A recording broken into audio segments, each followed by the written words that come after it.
எங்கள் வீட்டில் பூண்டு சாப்பாடு செய்ய போகிறோம். எப்படி செய்யறதுன்னு பார்க்கலாம். ஃபஸ்ட்டு பூண்டை தட்டி வச்சுருக்கோம், பெரிய வெங்காயம் கட் பண்ணி வச்சுருக்கோம், தக்காளி கட் பண்ணி வச்சுருக்கோம், புதினா கொத்தமல்லி கட் பண்ணி வச்சுருக்கோம், முந்திரி பருப்பு. வீடியோக்குள்ளே போகலாம் வாங்க. அடுப்பு ஆன் பண்ணிவிட்டு கடையை வச்சுக்கலாம். ஆயில் ஊற்றிக்கலாம். ஆயில் சூடேறட்டும்.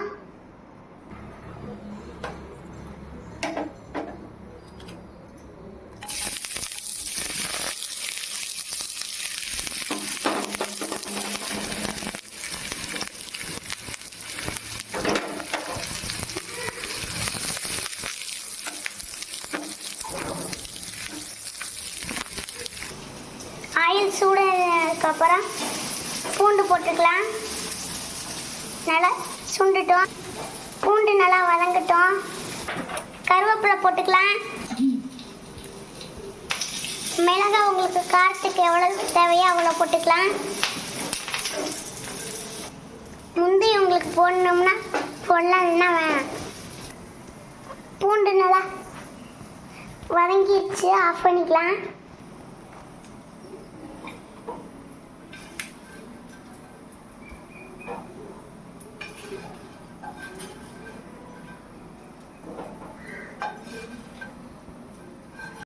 தாளிப்பு கொடுத்துக்கலாம். எண்ணெய் ஊற்றி கடுகு போட்டுக்கலாம்.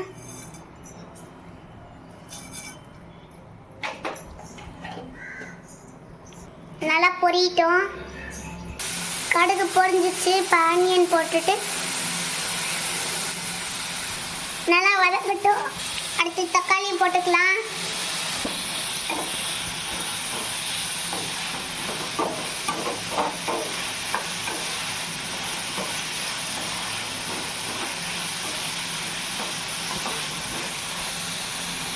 அடுத்து தேவையான அளவு சால்ட்.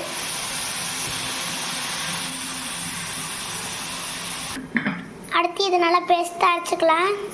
வதங்கிடுச்சு. கொத்தமல்லி புதினா போட்டுக்கலாம்.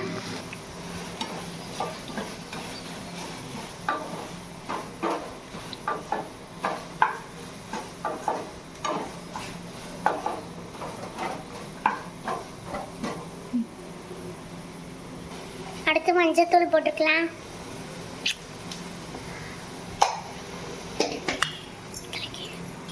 அடுத்து அந்த பேஸ்ட்டை போட்டுக்கலாம். நல்லா கிண்டி விட்டுக்கலாம்.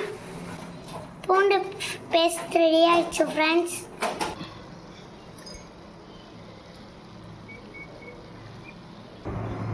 எங்கள் அம்மா இன்னைக்கு 2 டம்ளர் அரிசி எடுத்துருக்காங்க. அதில் எண்ணெய் ஊற்றிருக்காங்க. 10 நிமிஷம் நல்லா ஆட்டும். சாப்பாடை கட்டி இல்லாமல் நல்லா கிண்டிக்கலாம். அடுத்து பேஸ்ட் போட்டுக்கலாம்.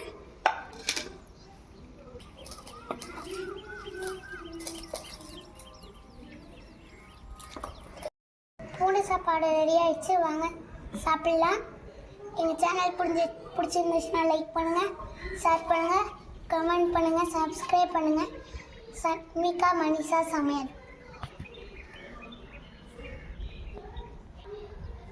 பாய் ஃப்ரெண்ட்.